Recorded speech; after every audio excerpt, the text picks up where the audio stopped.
Baik, selamat malam sekali lagi Bapak Ibu semuanya, semangat ya. Pasti masih semangat. Tentunya Semangat pasti kalau pagi. ada seminar Dokter Winda ini dari awal sudah banyak yang join ya. Pasti senang sekali ya mau berdiskusi dengan Pagi, Dokter Winda di Mbak seminar Sinta, kesehatan. Semangat Dokter pagi, Pak. Winda. Baik, dan pada malam hari ini temanya sangat luar biasa. Ini adalah tentang penyakit stroke dan nanti teman-teman semua bisa bertanya dan berkonsultasi mengenai penyakit stroke dengan Dokter Winda dan juga memberikan testimoni bagi yang sudah mengkonsumsi flavanol dan nanti akan mendapatkan hadiah ya bagi yang memberikan testimoni yang baru ya. Baik, mungkin kita panggilkan saja Dokter Winda. Selamat malam. Halo. Hai dok, apa kabar? Udah lama ya kita nggak ketemu nih di Zoom. Di Zoom-nya udah lama ya? Udah lama ya. Oke, Dokter Winda, silakan dok. Waktu dan tempat. Oke, makasih Mbak Silakan. Sinta. Ya, sama-sama. Selamat malam semua teman-teman FHI dari seluruh Indonesia. Gimana nih kabarnya hari ini? Selamat malam, dokter. Bunda. Baik. Baik-baik ya, masih pada sehat-sehat ya. Pada hujan Selamat ya? malam. Semangat pagi. Semangat pagi Bapak. Pada hujan nggak di tempatnya? Soalnya kebetulan di tempat saya lagi hujan. Di Jakarta hujan ya dok ya? Ampun hujan. Oh. Sama ya, walaupun kita di barat dan di timur, ternyata sama-sama hujan ya Pak ya. Oke, semoga sih itu tidak mengurangi semangat kita. Ya, semoga itu tidak mengurangi semangat kita untuk belajar lagi. Dan topik yang kali ini saya bawakan itu adalah topiknya tentang stroke. Stroke, the silent killer. Kenapa dibilang silent killer? Karena bisa aja kita nggak ada gejala, nggak ada tanda apa-apa, tiba-tiba kena, gitu kan? Nah, tapi di sini kita harus pahami dulu, terutama kita bisa membedakan antara yang mana yang dikatakan stroke dan yang mana penyakit saraf otak lainnya, gitu ya. Slide. Nah, penyakit yang kita katakan stroke itu kan memang mungkin bisa jadi sama-sama adanya suatu gangguan fungsi saraf yang akut. Nah, tapi kalau kita sebut dia stroke itu kalau seandainya gangguan fungsi saraf tersebut itu karena adanya gangguan peredaran darah otak. Nah, dan terjadinya juga gangguan peredaran darah otak ini itu terjadinya mendadak dalam beberapa detik atau secara cepat dalam beberapa jam. Nah, di sini itu dia, jadi ibaratnya kalau kita katakan stroke itu dia ada gangguan fungsi saraf, lalu juga dia diakibatkan gangguan pada peredaran darah dan juga darah di otak ya, dan juga terjadinya mendadak gitu ya, mendadak dalam waktu beberapa detik atau beberapa jam. Dan nantinya timbul gejalanya pun itu akan tergantung pada area di otak yang terganggu gitu. Jadi di luar dari ciri-ciri atau definisi ini itu tidak masuk dalam kategori stroke. Contohnya seperti apa ya contohnya? Oh, contohnya Alzheimer, Parkinson. Nah, contoh yang paling gampang ya, itu kan sama juga kan, fungsi saraf otak juga ya, terutama kayak Alzheimer, Parkinson, itu kan gangguan pada fungsi saraf otak juga. Tapi pertama, dia kejadiannya tidak mendadak. Tapi semakin lama, berhari-hari, makin lama, berbulan-bulan semakin memburuk, makin turun. Jadi dia tidak mendadak, gitu ya. Lalu juga bukan karena gangguan pada peredaran darah otaknya. Jadi untuk seperti Alzheimer, Parkinson itu tidak masuk dalam kategori stroke ya. Slide.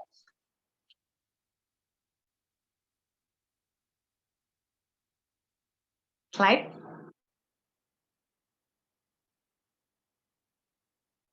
Nah, kalau angka kejadian stroke sendiri, saya rasa teman-teman juga pasti udah tahu ya.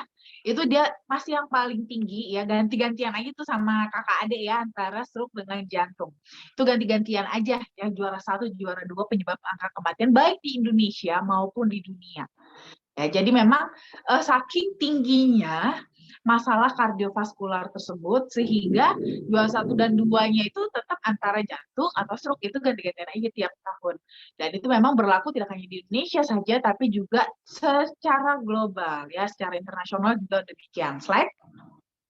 Bahkan kalau kita mau lihat nih dari datanya World Stroke Organization, itu dia bahkan mengatakan itu 1 dari 6 orang di dunia itu akan mengalami stroke. Dan setiap 2 detik itu akan ada seseorang di dunia yang akan mengalami stroke. Jadi memang cepat banget dan banyak sekali ya yang menderita stroke. Saya rasa juga kita semua di sini mungkin ada mengenal 1 atau 2 orang yang menderita stroke juga. Itu saking memang stroke ini kasusnya banyak sekali gitu kan. Dan kalau sekali kita sudah kena stroke, 80%-nya itu akan kita beresiko untuk terkena stroke ulangan gitu ya. Jadi memang kalau kita sudah terkena stroke, kita sudah harus sangat menjaga sekali karena potensi kita untuk terkena stroke kembali itu 80%. Jadi memang tinggi banget ya, hampir nyaris pasti akan kena stroke lagi gitu ya. Slide. Nah, untuk tipe stroke sendiri sebenarnya ada 2 macam, teman-teman ya. Jadi ada yang stroke sumbatan atau stroke iskemik, ini yang paling banyak teman-teman ketemukan di lapangan. Sama ada yang namanya stroke hemoragik atau pecah pembuluh darah. Jadi dia pembuluh darahnya itu memang pecah, jadi tidak hanya tersumbat saja. Nah, ini dia memang secara angka itu masih lebih banyak kasus untuk yang stroke iskemik daripada hemoragik. Tapi hemoragik ini justru kasusnya lebih berbahaya dibandingkan yang iskemik. Nah, nanti ini ada beberapa cara-cara membedakan apakah ini masuk kategori yang stroke iskemik atau stroke hemoragik. Ya, slide. Nah, untuk faktor resikonya sendiri itu sebenarnya dibagi 2 lagi teman-teman. Ya, ada yang masih bisa dimodifikasi, masih bisa kita akalin ya. Ada yang sama sekali tidak bisa kita modifikasi. Nah, di sini kalau untuk yang tidak bisa kita modifikasi ya mau gimana ya? Ya udah kita pasrah aja kalau kita memang memiliki faktor resiko yang tidak bisa dimodifikasi. Tapi kita masih bisa berpotensi untuk menghindari kejadian stroke ini dengan menjaga faktor-faktor resiko yang masih bisa dimodifikasi. Apa saja itu? Slide. Untuk faktor-faktor resiko yang tidak bisa dimodifikasi, itu contohnya adalah usia. Usia kan kita nggak bisa rubah ya. Usia kita kalau sudah 50, ya udah 50. Kita nggak bisa berubah usia kita jadi 35 ya, atau jadi 25, nggak bisa. 50 ya 50. Semakin tinggi usia kita, resiko kita makin tinggi untuk terkena stroke.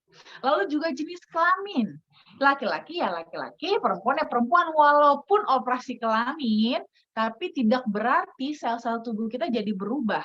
Sel-sel tubuh kita secara dalam tingkat selularnya itu akan tetap ya, akan tetap laki-laki, tetap laki-laki, perempuan tetap perempuan. Walaupun kita ganti, kita tukar ibaratnya untuk organ kelamin kita. Jadi tidak merubah ya, tidak merubah resiko kita untuk nantinya bisa terkena stroke ini juga. Dan biasanya memang secara dari jenis kelamin resikonya lebih tinggi pada wanita dibandingkan yang pada pria. Lalu juga faktor suku. Suku juga nggak bisa kita rubah ya teman-teman ya. Kayak saya tuh sukunya kebetulan saya Batak. Saya nggak bisa merubah suku saya jadi suku Jawa gitu ya, atau suku Bali, nggak bisa rubah ya. Apa adanya demikian ya, resikonya memang sudah tinggi untuk terkena stroke ya sudah. Itu tidak bisa kita apa-apain. Termasuk juga riwayat keluarga. Ya, yang punya orang tua kebetulan nih, orang tuanya ada riwayat stroke-nya, ya kita tidak bisa mengganti orang tua kita supaya kita tidak terkena faktor resiko stroke tersebut kan. Ya udah, tinggal kita menjaga saja. Jadi kalau umpamanya kita sudah punya faktor-faktor yang tidak bisa dimodifikasi ini, bukan berarti kita pasti akan terkena stroke. Tinggal kitanya saja yang menjaga dari faktor-faktor resiko yang masih bisa dimodifikasi, yaitu slide. Nah, mulai dari hipertensi terlebih dahulu. Nah, jadi bisa nih umpamanya usia kita sudah agak dari 50 tahun ke atas, kebetulan kita wanita, terus kita dari faktor suku juga ya suku-suku yang resiko tinggi untuk terkena stroke lah ibarat kata gitu ya, angka kejadian stroke-nya tinggi. Terus kita juga kebetulan punya orang tua juga dari atau saudara ya, om tante kita atau kakek nenek kita yang punya riwayat kena stroke. Tapi karena kita bisa menjaga tekanan darah kita bisa tetap normal gitu ya, tidak tinggi, itu kita bisa meminimalisir resiko kita untuk terkena stroke juga.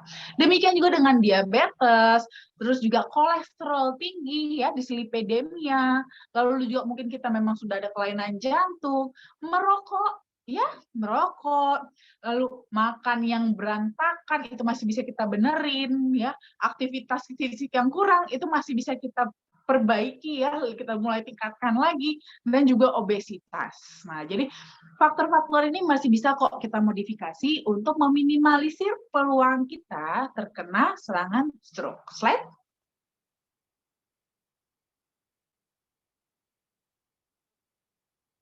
Nah, ini juga penting ya buat teman-teman ya, gejala klinis. Ciri-cirinya apa sih kalau orang yang terkena stroke? Supaya apa? Supaya teman-teman bisa segera, kalau seandainya memang, wah ini kayaknya stroke nih, segera bisa diberikan tindakan untuk meminimalisir gejala yang lebih, bukan gejala ya, apa sih namanya, kerusakan, ya kerusakan sel otak atau sel saraf yang lebih lanjut. Nah, ciri-cirinya itu adalah terjadinya kelemahan mendadak. Jadi harus mendadak ya teman-teman ya. Kelemahan mendadak atau mati rasa yang mendadak baik pada wajah, lengan, atau kaki, terutama pada satu sisi tubuh. Nah, dengan catatan ini adalah harus mendadak ya teman-teman ya. Jadi bukan yang iya nih saya udah mulai kebas-kebas nih, udah sejak kapan ya? Kira-kira udah mulai dari sebulan yang lalu udah mulai agak-agak tangannya agak-agak lemas, kurang bertenaga. Itu sih bukan stroke ya. Itu memang mungkin sudah itu mungkin ada kebetulan masalah juga pada sirkulasi darahnya di area tangan, tapi bukan stroke karena kejadiannya masih di area tangan, bukan di otak gitu ya. Di sini memang harus di highlight itu adalah bagian mendadaknya. Nah, lalu karena memang terjadi kelemahan mendadak atau mati rasa mendadak, nah ini juga bisa disertai dengan kebingungan mendadak juga. Ya jadi, loh kenapa nih gitu kan, bingung gitu ya. Lalu juga ada gangguan berbicara dan juga gangguan pemahaman. Jadi biasanya nih kalau seandainya teman-teman ketemu kejadian seperti ini tiba-tiba jatuh karena sebelah tubuhnya itu lemas. Nah, teman-teman bisa coba ajak gitu ya, ajak bicara. Kenapa kamu kenapa? Supaya dia ngomong. Biasanya tuh kalau dia ngomong, terus dia tuh ngomongnya celat, teman-teman nggak paham. Apa sih kayak ngomongnya kayak nggak jelas gitu ya. Curigai itu sedang terkena stroke, sedang serangan stroke gitu ya. Lalu bisa juga disertai juga tiba-tiba kesulitan melihat pada satu atau kedua mata. Terus yang namanya juga lemes sebelah gitu ya. Jalannya juga pasti nggak bagus gitu kan. Terseok-seok gitu ya. Pusing, vertigo, bisa bahkan sampai hilang keseimbangan juga. Nah, lalu perbedaannya terutama kalau itu kan biasanya cenderung rata-rata stroke seperti itu. Tapi kalau untuk stroke hemoragik atau stroke yang pecah pembuluh darah ada tambahan. Biasanya juga selain tadi kelemahan mendadak, kebingungan mendadak, gangguan penglihatan, nggak bisa jalan, tapi juga biasanya disertai dengan sakit kepala yang parah secara tiba-tiba. Mendadak tuh sakit banget kepalanya tanpa diketahui penyebabnya kenapa. Hati-hati, ini pecah pembuluh darah otak alias stroke hemoragik. Nah, kalau seperti ini, teman-teman harus memang cepat-cepat segera lakukan tindakan gitu ya. Kalau enggak, nanti resikonya si orang tersebut itu bisa semakin efek sisanya, gejala sisanya dari serangan stroke-nya ini jadi lebih banyak dan lebih susah untuk recovery-nya. Slide. Nah, paling penting sebenarnya ya balik lagi ya ke pencegahan. Seperti tadi, udah kita kenali faktor-faktor resikonya dan lebih baik lagi kalau bisa ya kita cegah supaya apa? Jangan sampai lah kita terkena stroke. Karena kalau udah terkena stroke itu sudah lumayan banget menurun kualitas hidup kita dan rasanya pasti nggak enak ya. Mungkin jangan-jangan juga bisa jadi ada salah satu teman di sini juga yang mungkin pernah gitu ya terkena stroke sendiri, merasakan sendiri ya terkena stroke, atau mungkin orang terdekatnya yang terkena stroke, itu kan rasanya nggak enak banget ya. Jadi memang paling penting itu terutama kita adalah mencegah. Cara mencegahnya pada dasarnya adalah memang kita memperbaiki pola hidup, ditambah juga dengan memperbaiki pola makan juga. Seperti ya tadi ya, kalau obesitas, kita turunkan berat badan, yang biasanya merokok, kita tuh kurangi merokok, kalau bisa stop malah merokoknya. Ya, mulai lebih rutin lagi olahraganya, nggak harus yang berat, yang ringan-ringan aja, tapi rutin dan teratur. Dan juga kontrol stres, di mana ini nanti juga berdampak juga ya pada tekanan darah kita ya.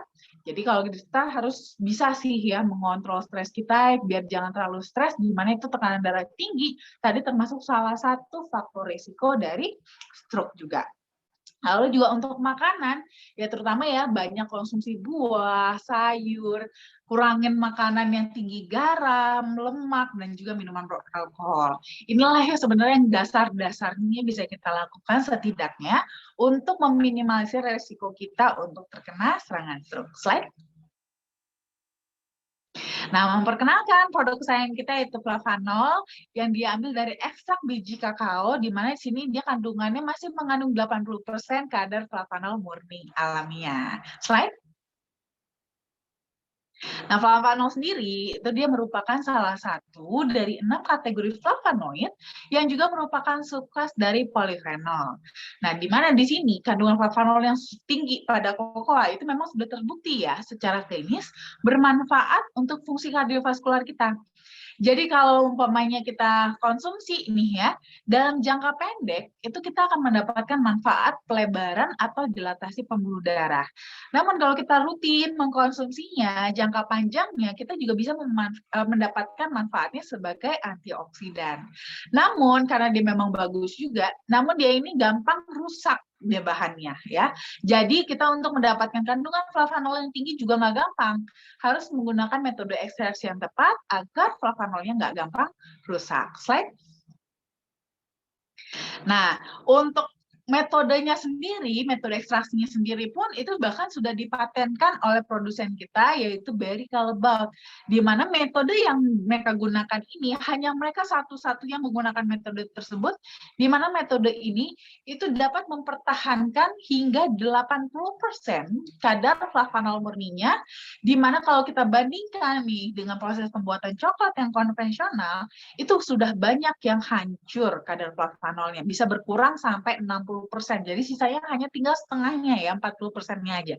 Nah, dengan metode yang digunakan oleh Berry Callebaut ini, itu bisa mempertahankan 2 kali lipat lebih banyak dibandingkan metode dari proses pembuatan coklat yang konvensional. Slide.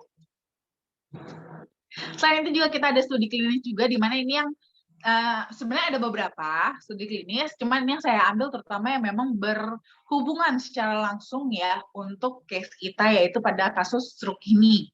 Di mana ini bisa menjadi salah satu juga cara kita untuk mencegah kita terkena serangan stroke. Nah, di sini cocoa flavanol dari hasil studi klinis yang sudah dipatenkan juga, itu menunjukkan ekstraksi cocoa ternyata memang benar bermanfaat untuk menurunkan berat badan, terutama di sini dengan cara meregulasi ekspresi gen dalam metabolisme lemak. Jadi ini tubuh kita itu distimulasi untuk terjadinya pembakaran lemak, jadi bukan disimpan. Namun tetap baik teman-temannya catatannya juga, ini jangan sampai nih, walau udah dibakar ya, udah dikurangin lemak-lemaknya, tapi makannya yang dimasukin sama banyaknya atau bahkan lebih banyak ya, nggak kurus-kurus kalau kayak gitu ya, nggak turun-turun berat badannya ya. Slide. Nah, kita juga sudah dapat scientific opinion juga dari EFSA atau European Food Safety Authority. Ini dia merupakan badan otoritas keamanan pangan Eropa, seperti BPOM-nya Eropa lah, seperti itu ya. Nah, ini memang sudah banyak sekali jurnal-jurnal penelitian di mana hasil-hasilnya itu memang sudah bisa kita klaim bahwa cocoa flavanol itu memang dapat membantu memelihara elastisitas pembuluh darah, di mana nantinya ini akan berkontribusi untuk mendapatkan aliran darah kita yang lebih baik, yang lebih normal gitu ya. Slide. Jadi buat teman-teman itu bisa mengkonsumsinya itu untuk maintenance, itu bisa sebenarnya cukup 5 gram aja sehari, itu sudah cukup sebenarnya untuk maintenance tubuh kita. Namun untuk kasus seperti ini ya, kasus stroke, lalu juga mungkin sudah punya resiko ya, faktor resiko stroke tadi. Terus juga mungkin ada riwayat juga atau sudah pernah kena, itu bisa dianjurkan untuk mengkonsumsinya 15 gram sehari atau 3 kali 5 gram sehari untuk nanti menjaga elastisitas pembuluh darah dan aliran darah bisa tetap lancar, dan ini bisa membantu kita juga untuk mencegah terjadi serangan stroke yang selanjutnya. Terima kasih. Terima kasih Dokter Winda, luar biasa ya presentasi pada malam hari ini tentang penyakit stroke. Silakan bagi teman-teman yang ingin bertanya atau konsultasi ya mengenai penyakit stroke, boleh silakan bisa tuliskan pertanyaannya di kolom chat atau nanti saya akan berikan ini ya untuk bertanya langsung ya. Dan sekarang mungkin saya mulai baca ya Dok ya pertanyaan yang ada di kolom chat. Oke, ini dari Ibu Fat. Malam dok, izin bertanya, teman saya punya problem dengan pankreas dan sudah memakai 1 cincin di pembuluh darah ke jantung. Gimana solusinya dok? Apa bisa minum flavanol? Berhubung yang bersangkutan konsumsi obat dokter yang banyak. Saya sudah menyarankan flavanol, tapi beliau belum yakin, tidak berani, takut ada kemungkinan yang tidak baik yang berefek ke jantung. Iya. Nah, sebenarnya justru kalau kasus seperti ini, apalagi sudah ada riwayat pemakaian ring ya, sudah pasang ring juga. Nah, ini kan justru malah berarti sudah jelas memang sudah terkonfirmasi adanya plak pada pembuluh darahnya. Dan pemasangan ring yang pertama ini tidak menjamin tidak akan pasang ring lagi nanti ke depannya. Jadi itu malah lebih beresiko lagi, nanti akan berpeluang untuk pasang ring lagi ke depannya kalau tidak bisa dijaga dengan baik. Nah, justru kasus-kasus seperti ini, itu flavanol malah bagus banget ya, dan sangat dianjurkan sekali untuk dikonsumsi. Karena untuk membantu tadi, merawat gitu ya, merawat pembuluh darah kita yang masih bisa survive, supaya mencegah nanti untuk pemasangan ring-ring yang selanjutnya. Dan untuk kombinasinya dengan obat-obat dokter, itu sangat nggak apa-apa sekali. Malah saya kalau secara pribadi sangat menganjurkan ya diminum bersamaan gitu. Bareng-bareng, jadi kombinasi antara obat-obatan dokter dengan flavanol. Karena kan kalau flavanol kan dia sifatnya lebih merawat, sedangkan obat dokter nanti dia sifatnya itu lebih ke mengkondisikan gitu, mengkondisikan supaya jangan terjadi penyempitan darah, tapi kondisi yang ada tidak ada perbaikan, dibiarkan begitu saja gitu. Jadi ibaratnya ini sudah ada plak, minum obat dokter ya memang supaya bisa terbuka pembuluh darahnya, supaya ibaratnya darahnya bisa lebih encer.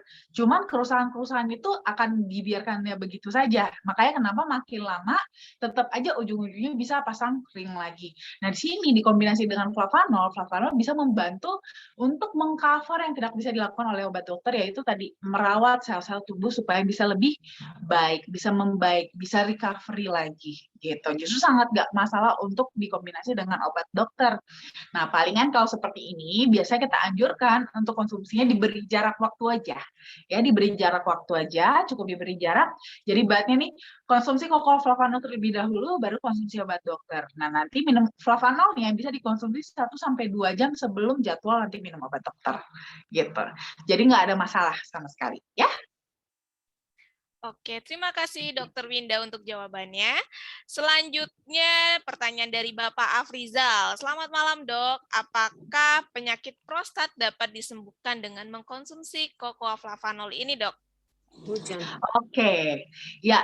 Jadi memang di situ bahkan kita sudah punya patennya ya, paten untuk studi klinisnya di mana memang cocoa flavanol itu bisa sangat membantu sekali untuk terapi prostat. Gitu. Jadi memang dengan pemberian cocoa flavanol itu terbukti progresivitas pembesaran prostat itu akan jauh lebih melambat dibandingkan tanpa konsumsi cocoa flavanol.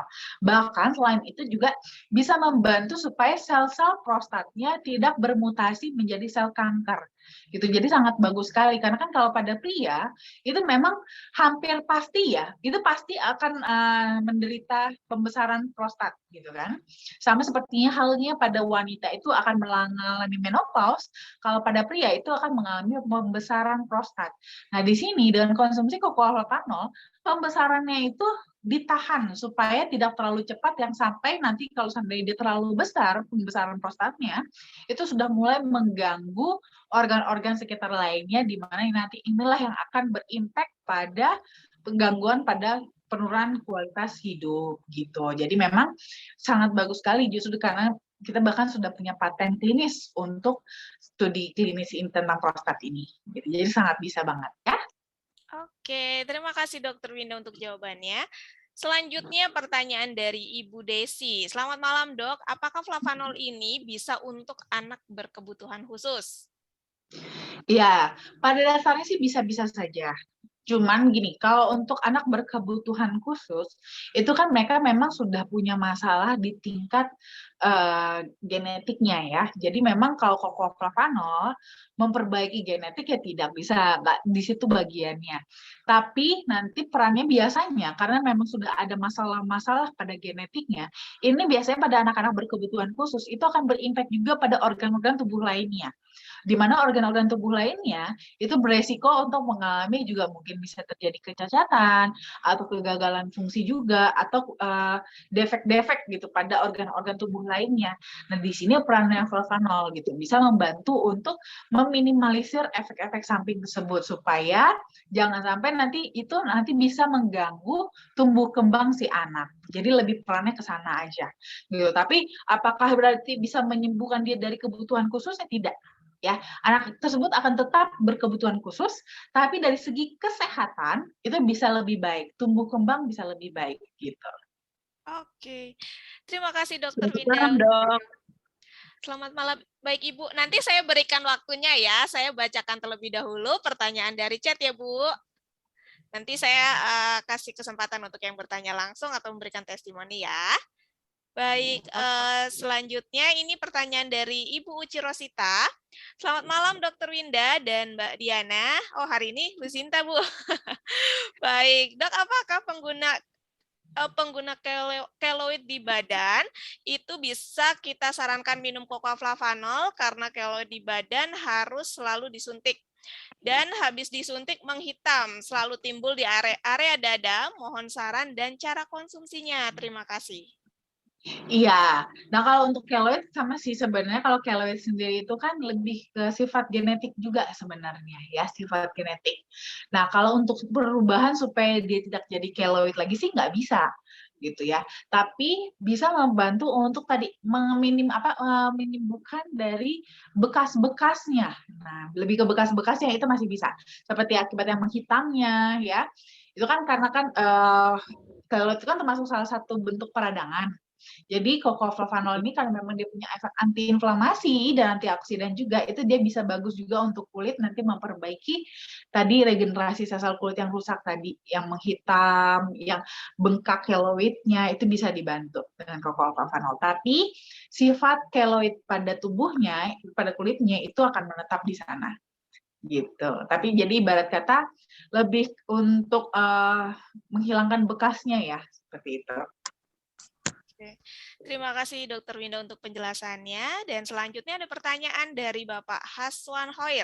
Selamat malam Dokter Winda dan Mbak Sinta. Ada keluarga saya stroke sebelah tangan, sebelah kanan lemah.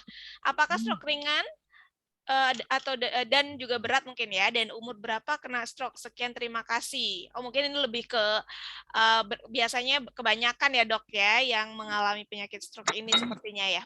Lebih ke situ ya pertanyaannya.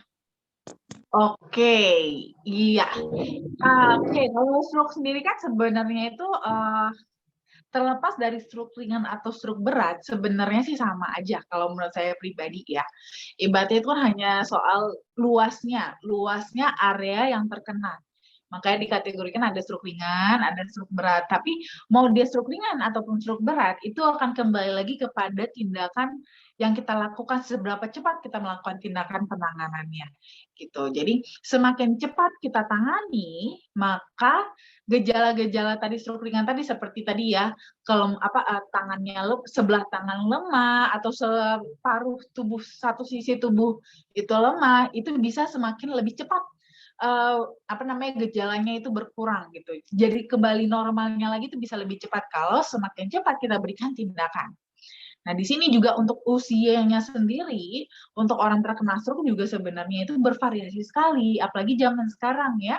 Saya tadi di kantor aja sempat ada yang bilang itu sharing umur yang terkena stroke bahkan masih 30-an sudah kena stroke. Nah, ya kan? Jadi sekarang jangan kepedean juga ya teman-teman ya, walaupun merasa masih muda, ya masih 30-an, masih 40-an, nggak bakalan deh saya kena stroke atau serangan jantung. Jangan kepedean ya. Tetap bisa kena juga ya. Tidak harus yang lanjut usia yang terkena stroke. Yang muda sekarang juga sudah mulai banyak yang terkena stroke. Ya, jadi kita memang harus benar-benar menjaga, apalagi kalau kita yang memang sudah punya faktor resiko, harus semakin concern lagi untuk menjaga tadi atau mencegah ya faktor-faktor resiko yang masih bisa dimodifikasi tadi supaya semakin menjauhkan kita dari kemungkinan terkena stroke gitu. Oke, sekarang boleh silakan saya berikan kesempatan tadi Ibu Enda ya, ingin bertanya. Bu, Iya. silakan Bu Enda. Terima kasih Mbak Sinta, Dr. Winda. Ya. Hai Bu. Aku cuma mau mewakili. Jadi dari Ibu Yohana, beliau kebetulan domisili posisi di Jakarta. Cuman pada kesempatan ini belum pede untuk bertanya langsung. Jadi beliau ini baru saja operasi pengangkatan payudara tumor. Nah, menurut dokter, tumornya ini masuk kategori tumor ganas, Dok. Oke. Gitu. Jadi saya udah kasih penjelasan sedikit. Nah, beliau mau mendengarkan langsung dari Dokter Winda bagaimana solusi coklat flavanol untuk tumor tersebut. Dan apakah kalau beliau ini konsumsi coklat flavanol, apakah bisa menghindari dari yang namanya kemo? Satu, terus kedua, apakah coklatnya itu bisa diolesi di lukanya juga? Seperti itu. Oke, siap. Nah, jadi kalau untuk kasus ini memang pertama yang paling gampang tadi ya, flavanol bisa banget dioleskan ke area luka operasi. Jadi itu sangat bisa membantu juga untuk mempercepat ya penyembuhan luka operasinya biar supaya cepat kering, mencegah juga terjadi infeksi lebih lanjut. Jadi itu kan semakin cepat sembuh dari luka operasinya, aktivitas juga bisa lebih cepat balik lagi. Nah, lalu untuk konsumsinya sendiri justru sebenarnya itu sangat direkomendasikan karena flavanol itu memiliki manfaat antioksidan. Nah, di sini itu sangat dibantu, sangat perlu banget untuk teman-teman yang memang memiliki tumor ganas, kanker, even tumor jinak, ya. Itu even yang jinak sekalipun juga itu perlu banget gitu antioksidan karena antioksidan ini itu bisa membantu untuk menekan progresivitas dari si sel tumornya untuk berkembang supaya dia nggak terlalu berkembang. Nah, itu bisa dibantu ditekan dengan antioksidan. Selain itu juga nanti antioksidan sendiri, flavanol ini, itu juga bisa membantu untuk memperkuat si sel-sel sehat lainnya supaya tidak gampang diserang oleh si sel kankernya gitu atau sel tumornya, dan juga membantu juga apalagi kalau seandainya dilakukan terapi kemoterapi, radioterapi, itu kan namanya kalau kemoterapi itu kan yang dirusak tidak hanya si sel kankernya saja atau sel tumornya saja, tapi juga sel-sel sehat juga dirusak juga gitu kan. Nah, dengan kita konsumsi flavanol itu juga bisa membantu untuk membentengi si sel-sel sehat kita supaya tidak terlalu kerusakannya itu tidak terlalu berat gitu. Jadi dilapisi gitu. Si sel-sel sehat kita tuh masih bisa dilapisi supaya kerusakannya bisa lebih minimal akibat dari kemoterapi. Jadi kalau saya pribadi sih, saya lebih menganjurkan tetap kemoterapi. Itu akan jauh lebih baik. Jadi kombinasi gitu ya. Karena just in case pas dioperasi itu kurang bersih gitu, pengangkatannya kurang bersih, masih ada sel-sel tumor yang tersisa, nah itu dibantu untuk diselesaikan dengan kemoterapi. Nah, tapi itu boleh kita kombinasi dengan flavanol supaya efek-efek dari kemoterapinya ini itu bisa lebih ringan. Biasanya kan sebenarnya kita kenapa sih nggak mau kemoterapi? Itu karena nggak suka sama efeknya, ya kan? Biasanya tuh karena kalau kemoterapi tuh badan jadi sakit, muntah-muntah, rambut rontok, gitu kan? Kulit kulit jadi rusak, jadi hangus gitu kan, terbakar. Nah, biasanya karena itu gitu kan, karena rasanya nggak enak, nggak nyaman. Nah, di sini dengan konsumsi kokopropanol dibarengi pada saat kemoterapi, itu bisa membantu meminimalisir gejala-gejala tersebut sehingga kita bisa menjalani kemoterapi dengan lebih nyaman. Jadi, kalau saran saya sih tetap sebaiknya sih di kemoterapi juga. Tapi nanti lebih bagus dikombinasi dengan kokopropanol gitu. Berarti sebelum kemo konsumsi dulu ya, Dok. Jadi setidaknya ibaratnya membentuk defense dulu dalam tubuhnya, baru di kemo. Betul sekali. Siap-siap. Makasih, Dok. Sama-sama, Ibu. Terima kasih, Dr. Winda. Oke, baik. Dok, sebelum saya melanjutkan pertanyaan selanjutnya, saya ingin share nih ya untuk teman-teman semua acara-acara yang akan diadakan di FHI ya. Nah, ini sudah terlihat di layar. Nah, ini ada bagi teman-teman yang ingin berkonsultasi di luar Zoom ya, silakan bisa menghubungi nomor di 0878 1706 6067 untuk konsultasi dengan Dr. Winda atau menanyakan mengenai produk juga bisa ya. Nah, ini waktunya Senin sampai dengan Jumat jam 10 sampai dengan jam 5 sore. Baik, selanjutnya ini ada bisnis preview yang akan diadakan di hari Minggu tanggal 10 Oktober di Rumah Makan Ampera Karasak, Bandung. Nanti ada pembicaranya Bapak Aris Hendra Wardana dan Ibu Dr. Anda Mulyati. Ada bisnis preview di Bontang, ini di Hotel Tiara Surya di Minggu tanggal 10 Oktober 2021. Pembicaranya ada Ibu Rusnayati, Bu Lina Suwandi, dan Bapak Rante Patetu. Selanjutnya ada bisnis preview di hari Selasa 5 Oktober 2021 di Hotel Megaland di Solo ya, dan pembicaranya ada Bapak Yanto dan Bapak Sutomo. Selanjutnya ada bisnis preview di Bekasi ya, di Rumah Makan Kapalai 2 tanggal 3 Oktober 2021, pembicaranya Ibu Sri Mulyawati dan juga Ibu Ari. Selanjutnya ada bisnis preview juga di hari Sabtu tanggal 2 Oktober 2021 di Rumah Makan Sederhana Pemuda Jakarta Timur.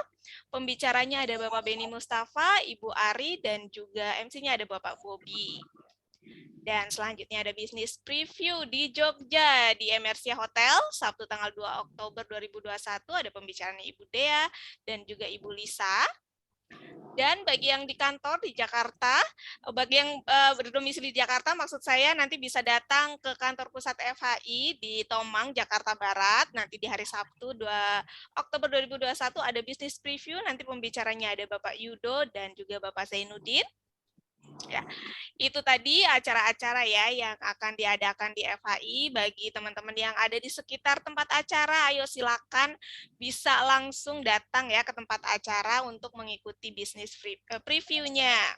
Baik, kita lanjutkan lagi ya Dok di pertanyaan melalui kolom chat. Sebentar, ini udah banyak sekali nih. Sampai saya kelewat-lewat. Ya, sebentar ya. Nah, ini dari Ibu Jenny. Selamat malam dokter, ada teman saya yang sudah kena stroke kurang lebih 4 tahun. Lumpuh sebelah tubuhnya, sementara ini lagi konsumsi kokoflavanol, sudah 2 box, dan teman ini ada merasakan perubahan dalam tubuhnya. Konsumsi 2 kali pagi dan sore takaran 5 gram. Apakah dosisnya perlu ditambah? Apakah bisa pulih dari lumpuh sebelah badannya setelah mengkonsumsi flavanol? Iya. Nah, kalau untuk seperti ini sih sebenarnya kalau saya boleh kasih saran, itu lebih bagus 15 gram sih Bu ya. Jadi tambahin 5 gram lagi. Jadi 3 kali. 3 kali pagi, siang, sore boleh gitu kan, 5 gram, 5 gram, 5 gram. Itu akan efektivitasnya akan lebih bagus lagi gitu ya. Agak lebih nge-boosting lagi untuk kasus karena memang sudah riwayat stroke dan ditambah lagi memang kena stroke-nya itu udah 4 tahun. Jadi semakin lama terkena stroke dan semakin lama sudah mengalami kelumpuhan ini, itu proses recovery-nya jadi lebih lama. Makanya kenapa memang mungkin itu kita butuh effort lebih gitu. Jadi butuh dosis yang agak sedikit lebih tinggi supaya bisa mengejar ketertinggalan tersebut gitu. Jadi nanti mungkin boleh yang selanjutnya ditambahin ya dosisnya supaya lebih lebih cepat lagi dikejar ketertinggalannya gitu. Apalagi di sini kan sebenarnya dengan 2 kali saja udah mulai ada kan, progresnya sudah mulai ada, tapi kayaknya mungkin masih kurang cepat. Nah, mungkin bisa ditambahin lagi dosisnya supaya bisa lebih ngejar gitu ya. Oke, terima kasih Dokter Winda. Selanjutnya ini dari Ayu Sri ya, Ibu atau Bapak ya. Selamat malam Dokter Winda. Kalau sakit tulang belakang, apakah bisa dengan mengkonsumsi flavanol? Terima kasih. Nah, sebenarnya kalau sakit-sakit tulang belakang ini tergantung ya sakitnya apa dulu. Karena sebenarnya kalau sakit tulang belakang ini juga ada banyak sebenarnya macam-macam penyakitnya. Apakah karena memang ada HNP kah, atau tulang kejepit kah, atau apa gitu ya. Sebenarnya sih ini ada banyak faktor-faktornya. Dan kalau untuk konsumsi flavanol sih bisa-bisa aja, even untuk kasus-kasus seperti itu bisa. Tapi apakah jadi bisa benar-benar solve the problem gitu ya, menyelesaikan masalah, itu akan kembali lagi tadi sakitnya apa dulu gitu. Kalau umpamanya sakit-sakit yang memang butuh intervensi dari luar seperti mungkin tindakan operasi atau mungkin terapi fisioterapi. Nah, itu tidak cukup hanya dengan kokoaflavanol saja. Nanti peran kokoaflavanol lebih ke antiinflamasinya. Jadi untuk mengurangi peradangan supaya tidak terlalu nyeri gitu. Tapi masalah utamanya itu akan tergantung penyebab sakit-sakit tulangnya ini karena apa. Jadi sebaiknya sih diperjelas dulu untuk sakit-sakit tulang belakangnya ini seperti gimana ya. Baik, terima kasih Dokter Winda untuk penjelasannya. Selanjutnya dari Ibu Evi. Untuk kokoaflavanol buat anak apakah bisa? Terus penyeduhannya pakai air panas atau dingin? Oke, untuk anak-anak boleh ya. Kalau untuk maintenance sih saya anjurkan sih sebenarnya lebih ke 12 tahun ke atas. Tapi apakah anak-anak yang lebih kecil boleh nggak? Boleh juga. Tapi sebenarnya pada dasarnya belum terlalu perlu. Jadi boleh diminum boleh dikonsumsi kalau memang kebetulan ada masalah kesehatan yang membutuhkan gitu ya. Atau sesekali minum ngikutin papa mamanya ya boleh juga. Tapi tidak diharuskan rutin kalau pada anak-anak yang di bawah 12 tahun ya, antara 2 sampai 12 tahun. Tapi kalau udah 12 tahun ke atas gitu mau dirutinkan mengkonsumsinya boleh aja ya. Nanti kalau untuk penyeduhannya pada dasarnya itu yang penting tidak lebih dari 80 derajat air panasnya. Kalau air dingin sih nggak ada masalah sama sekali ya untuk penyeduhannya. Cuman mungkin yang air panas jangan air panas yang terlalu panas. Jadi batasnya itu maksimalnya itu jangan di atas 80 derajat. Jadi harus di bawah 80 derajat supaya flavanolnya nggak rusak. Ya. Oke, baik. Terima kasih Dokter Winda untuk jawabannya. Selanjutnya, ini pertanyaan dari Ibu Uci lagi. Sekali lagi mau tanya dok, maaf sebelumnya ini Mbak Sinta, nggak apa-apa ya Bu ya. Penderita HBsAg reaktif, apa bisa rutin minum dengan kokoaflavanol? Terima kasih. Oke, kalau ini kan sebenarnya memang dia sudah punya masalah berarti kan masalah pada ininya ya, pada liver, ya kan, pada livernya. Dan di sini memang terjadi peradangan pada livernya karena adanya infeksi. Nah, di sini boleh, nggak masalah, konsumsi kokoaflavanol. Jadi kan di mana kokoaflavanol memang bagus untuk antiinflamasinya ya, untuk peran antiinflamasinya, supaya membantu juga untuk mengurangi peradangan pada livernya, di mana nanti inilah bisa membantu juga untuk mempercepat proses penyembuhan, gitu. Jadi boleh, nggak apa-apa. Baik. Nah ini melanjutkan juga nih dok dari Bapak Irfan Aliando. Untuk fatty liver bagaimana dok? Justru fatty liver lebih bagus lagi. Tadi kan kita sudah ada ya paten klinisnya di mana memang dia bagus untuk pembakaran lemak.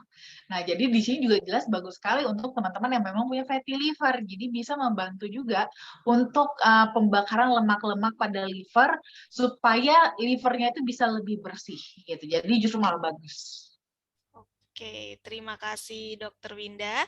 Selanjutnya dari Ibu Nurlina, suami saya sudah stroke hampir 2 tahun, belum bisa bicara, tangan kanan belum bisa digerakkan. Pertanyaannya masih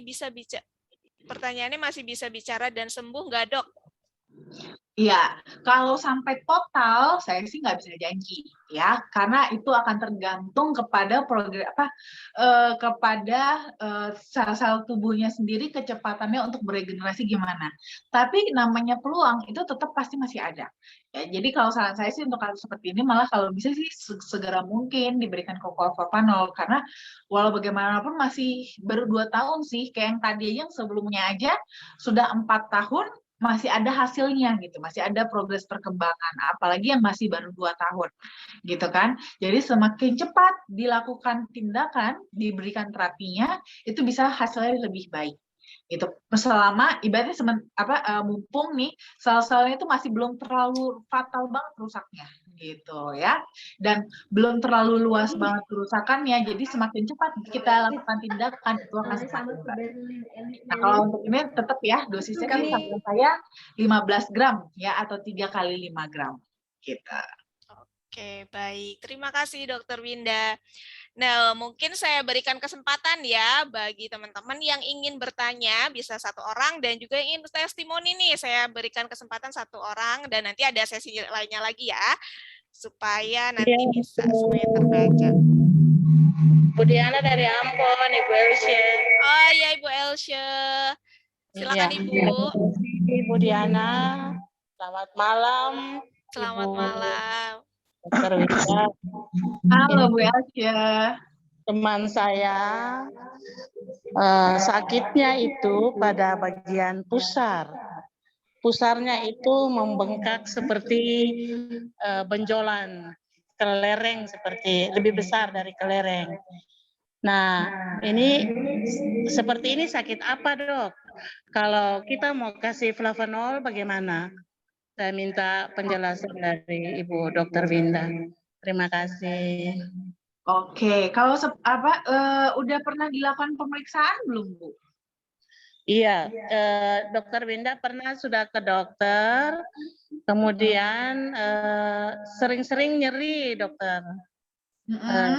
Nggak tahu, saya belum pernah tanya minum obat apa dari dokter, tapi menurut beliau bahwa sering merasa nyeri pada bagian pusarnya itu, dan terus ya, benjolan. Ada benjolan ya? Iya, benjolan. Nah, benjolan ini dia menetap atau nanti bisa hilang gitu benjolannya? Terus-terusan ada atau bisa hilang? Tetap saja ada. Malah besar. Iya.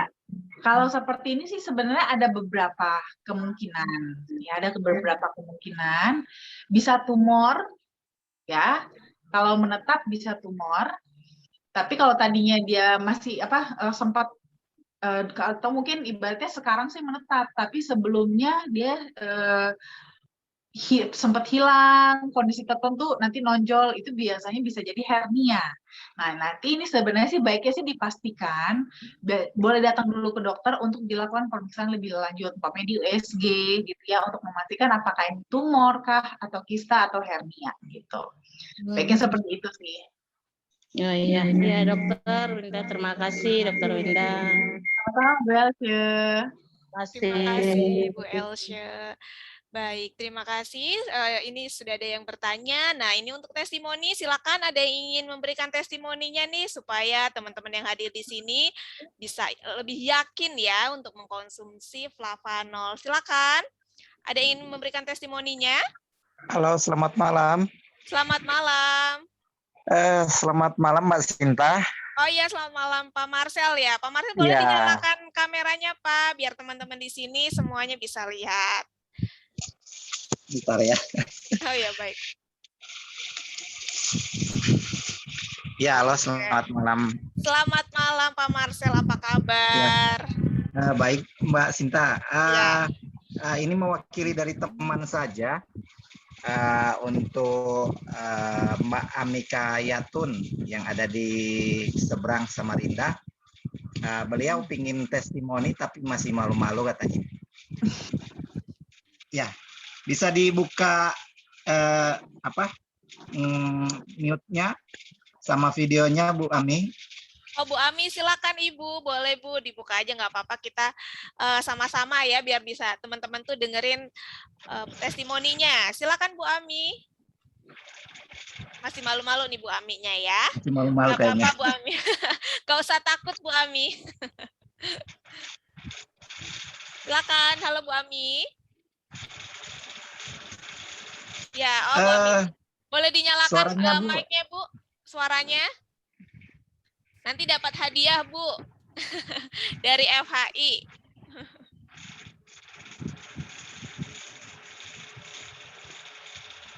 Yang sebelah kiri bawah, Bu. Oke, Ya. boleh. Halo. Silakan. Ya, sudah terdengar Bu. Silakan. Sudah. Oh ya, testimoni saya ini Mbak, saya itu punya penyakit hipertensi, sama tangan itu kebas-kebas. Lama saya minum flavanol ini, sekarang hipertensi saya kemarin 180, selama 3 hari, langsung saya periksakan lagi, sekarang turun menjadi 140/70. Dan tangan yang kebas saya ini sekarang sudah enggak lagi, Dok. Iya. Nah, begitulah testimoni saya. Dan saya bisa bertanya, Kak, Dok? Boleh, boleh Ibu, silakan.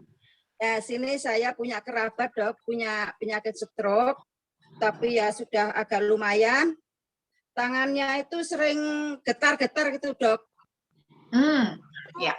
Masih bisa disembuhkan dengan minum flavanol, dan kalau bisa berapa gram setiap harinya, Dok? Mohon penjelasannya. Terima kasih. Iya. Sudah berapa lama, Bu? Sudah ada 3 tahunan, Dok, tapi tetap masih kalau gerak itu getar sendiri gini. Kalau bawa apa-apa gini semua. Itu gimana itu penjelasannya? Iya, kalau untuk membaik gitu ya, berkurang tremornya, itu bisa aja. Tapi memang pasti lebih butuh waktu ya, nggak bisa instan.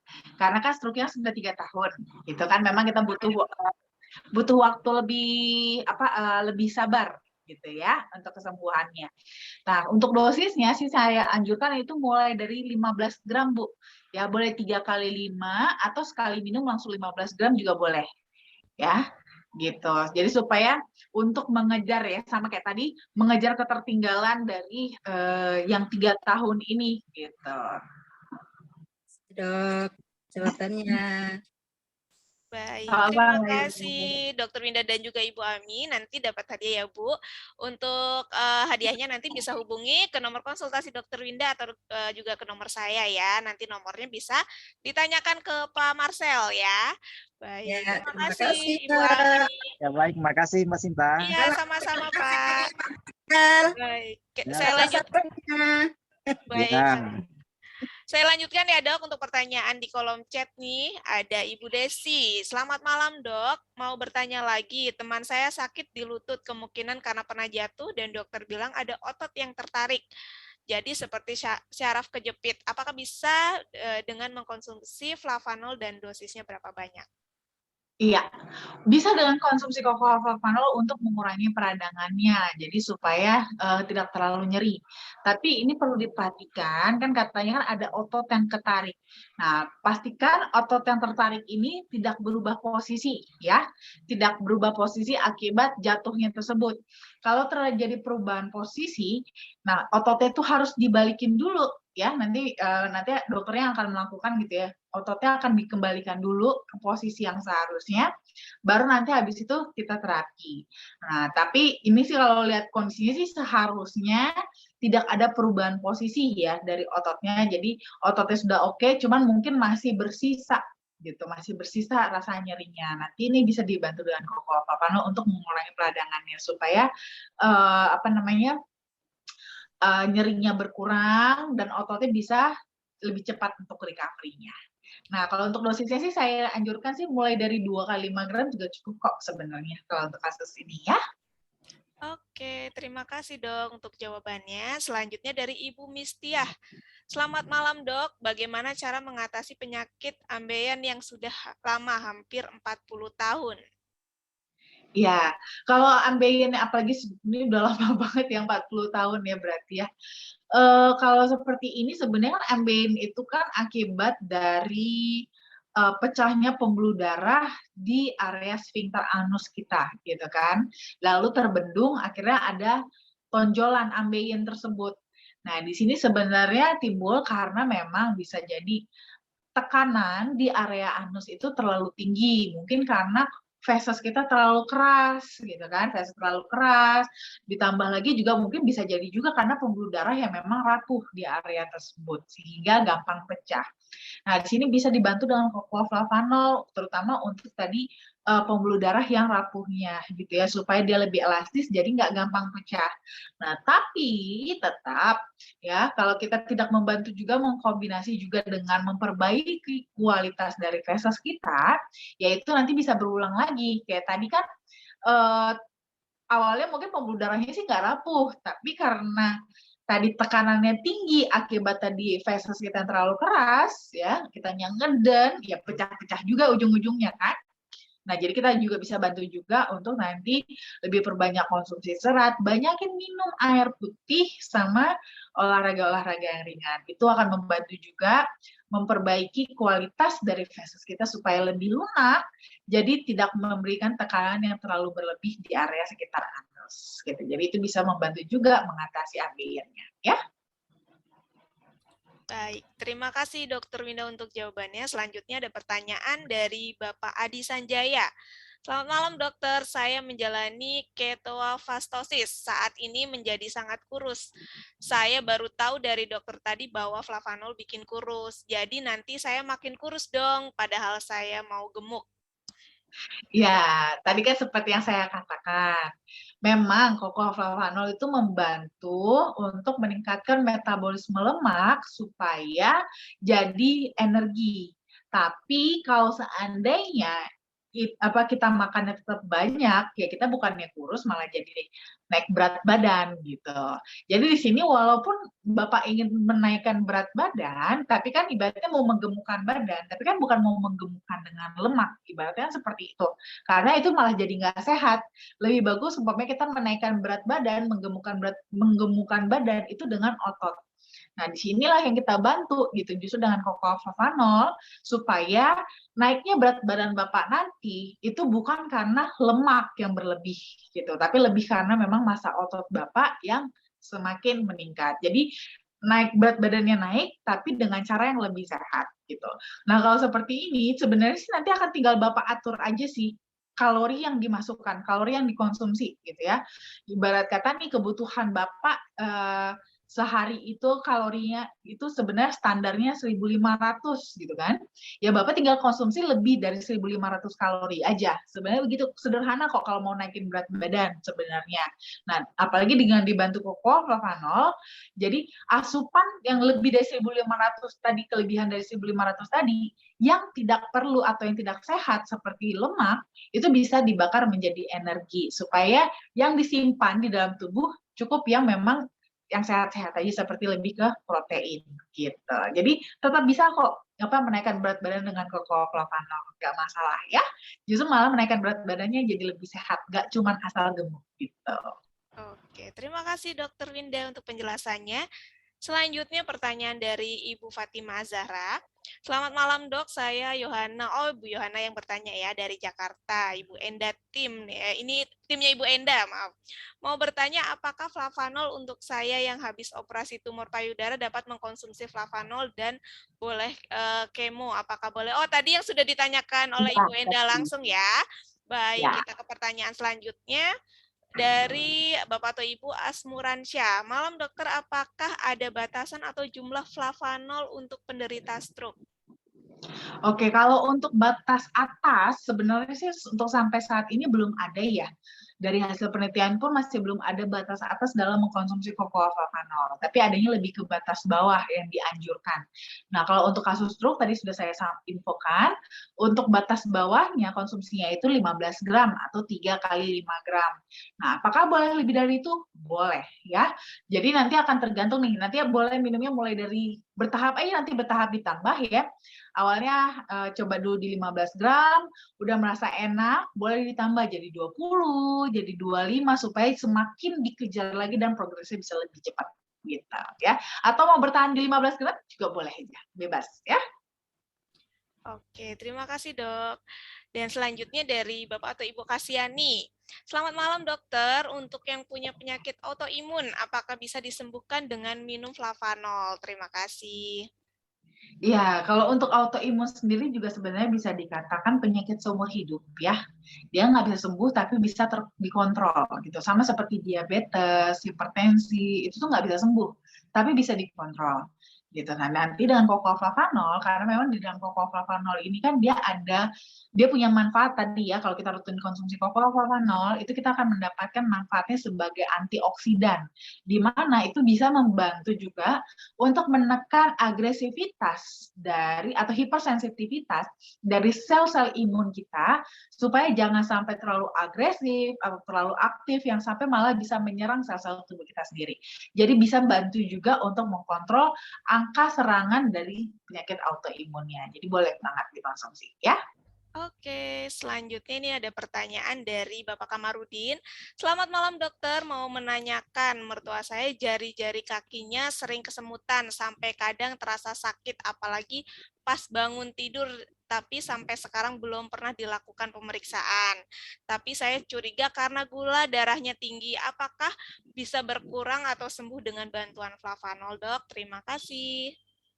Ya, balik lagi tadi saya katakan ya, kalau memang kecurigaan ke gula darah tinggi atau diabetes, tidak bisa sembuh, tapi bisa kita kontrol ya. Jadi kita bisa bantu turunkan gula darahnya ya, supaya jadi gejala-gejalanya atau komplikasi-komplikasinya itu bisa lebih membaik gitu. Jadi arahnya lebih ke sana.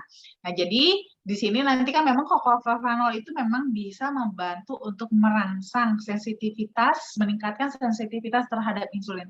Jadi sel-sel kita itu bisa lebih connect dengan insulin sehingga gula darah itu bisa dipindahkan ke dalam sel dan bisa diproses menjadi energi seperti itu.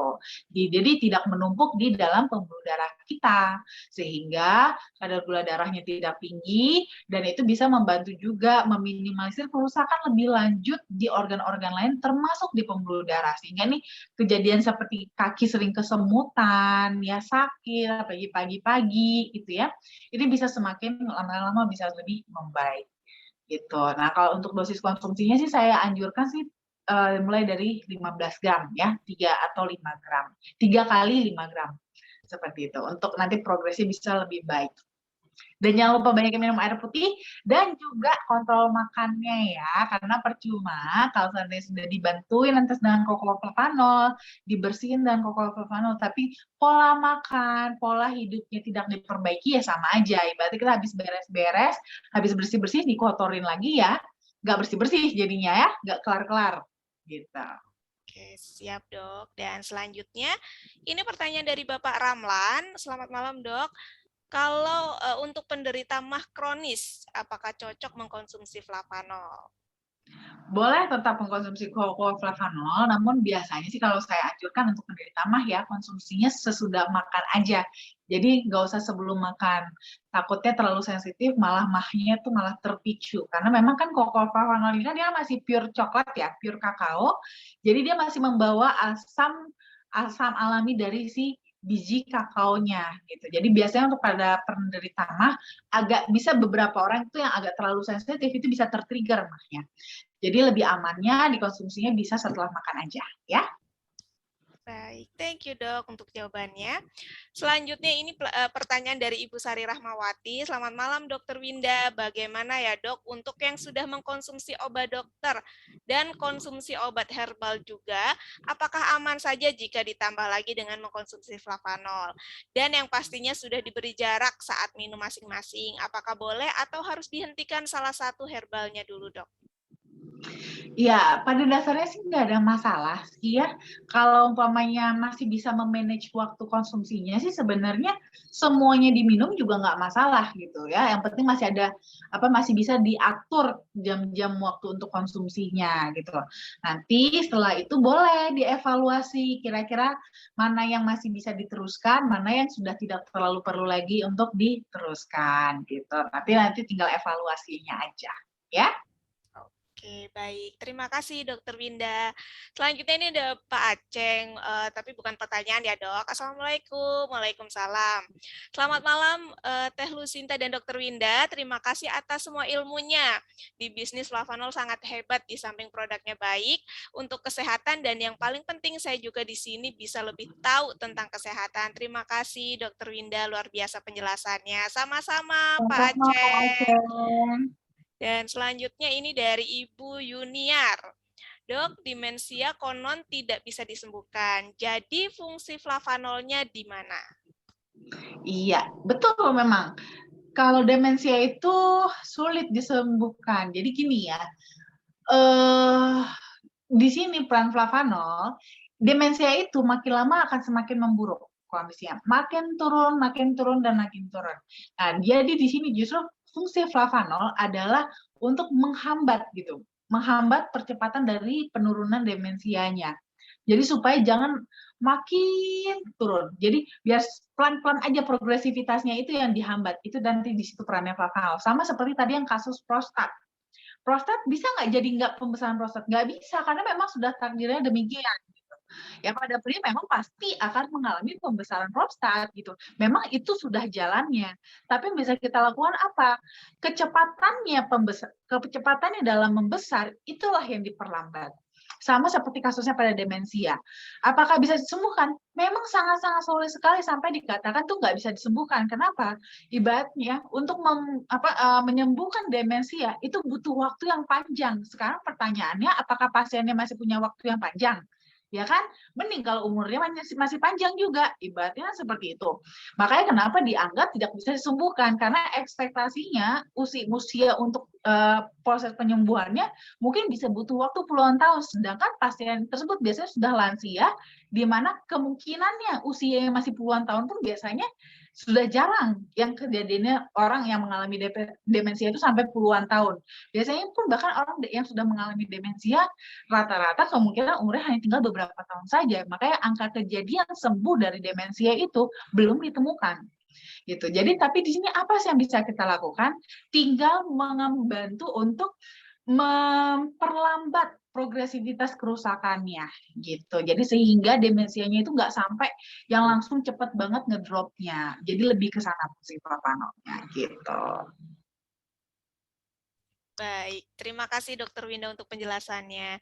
Selanjutnya ini dari Ibu Eni. Selamat malam dok, pasien wanita setelah operasi kok badannya nggak bisa gemuk lagi, malah menjadi kurus dan katanya sih tidak apa-apa. Nah, ini operasinya jamur di area vital. Untuk penyakit apa ya dok, dan bagaimana kaitannya dengan ini FC apa ya? Mungkin flavanol ya? Atau FC? Flavanol ya. Oh, CF mungkin maksudnya sebenarnya. Oh, CF. Ya. Oh ya. Flavanol coklat. Siap. Silakan dok. Iya, nah kalau seperti ini sih sebenarnya memang biasanya karena adanya tindakan operasi atau akibat dari penyakit tertentu, kadang-kadang memang ada efek sisa yang mungkin kita tidak sadari, yaitu adalah gangguan metabolisme tubuh. Gitu. Seperti ini termasuk salah satunya adalah setelah operasi atau setelah terkena penyakit tersebut gitu ya, itu malah jadi nggak bisa gemuk gitu, malah cenderung lebih malah jadi semakin kurus gitu kan. Nah ini karena sudah mulai terjadi gangguan pada metabolisme tubuhnya. Nah, itu kenapa bisa terjadi gangguan tersebut? Itu bisa macam-macam. Bisa karena memang reaksi tubuh terhadap tindakan operasinya ya, biasanya sih karena obat biusnya, atau bisa juga karena memang penyakitnya sendiri gitu, yang efeknya malah bisa mengganggu metabolisme tubuh, mengganggu metabolisme tubuh sehingga akibatnya itu malah jadi nggak bisa gemuk juga, malah makin lama makin kurus. Nah ini bisa macam-macam sih ya, tapi di sini sebenarnya poin kita adalah bukan hanya sekedar masalah gemuk dan kurus semata, tapi soal sehat gitu kan, bagaimana kita bisa lebih sehat. Nah, kurus pun asalkan sehat sebenarnya nggak apa-apa juga gitu. Gemuk asalkan sehat ya nggak apa-apa juga, cuman faktanya memang gemuk itu lebih jarang sehatnya ya dibandingkan yang kurus.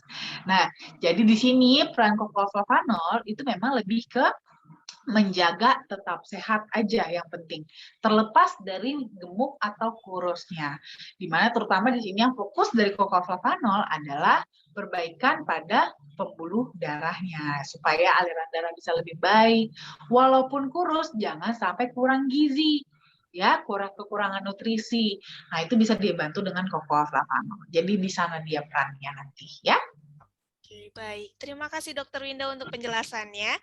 Dan setelah itu pertanyaan dari Ibu Jenny lagi. Selamat malam Dokter Winda. Ada member yang minum flavanol dan mengalami keringat yang cukup banyak dan hampir 2 minggu merasakan hal ini dan sangat mengganggu karena harus ganti baju. Mohon penjelasannya kenapa bisa mengalami hal seperti ini, Dok. Ya, ini memang bisa bervariasi sih.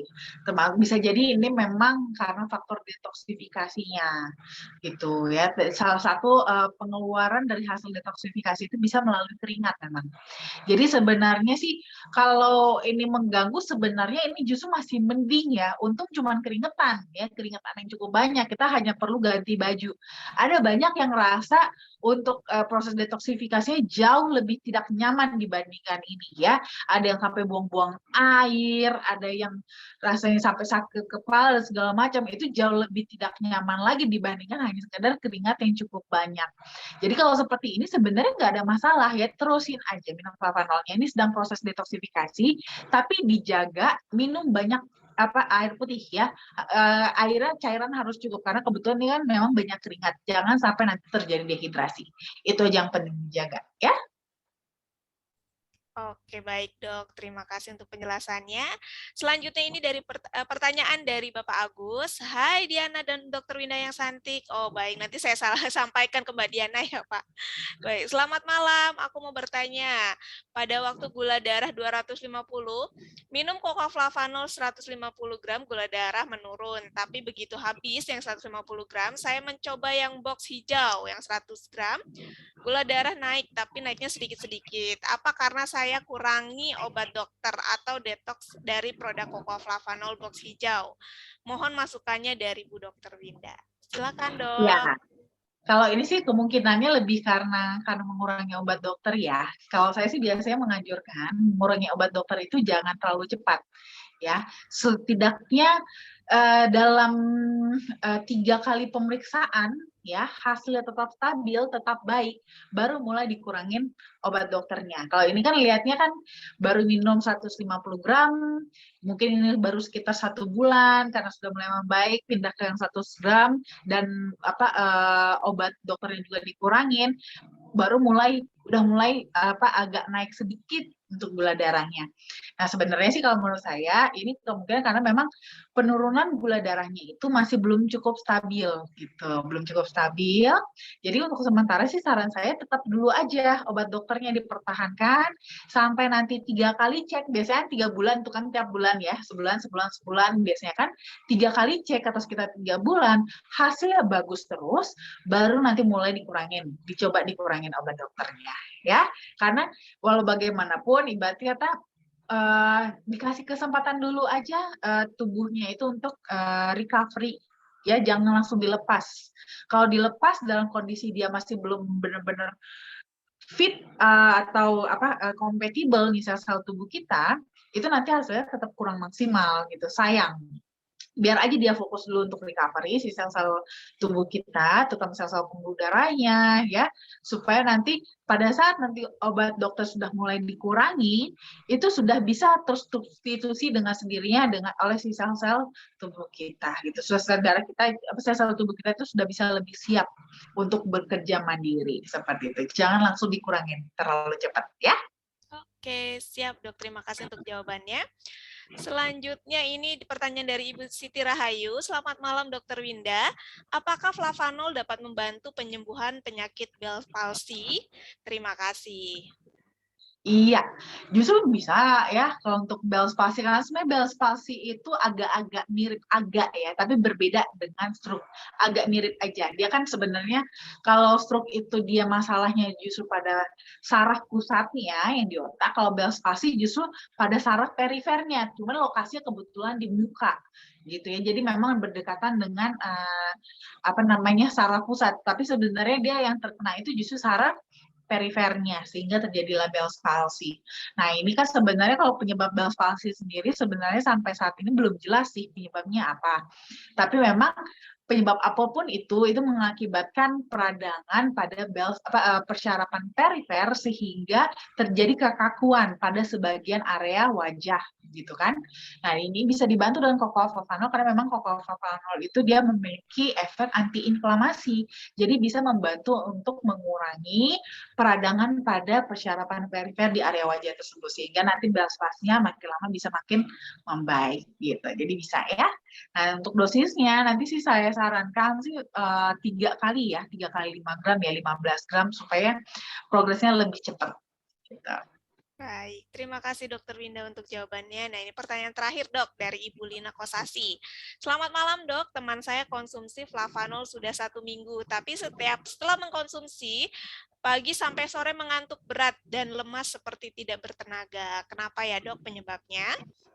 Ya, ini mungkin bisa jadi memang karena timing konsumsinya kurang pas.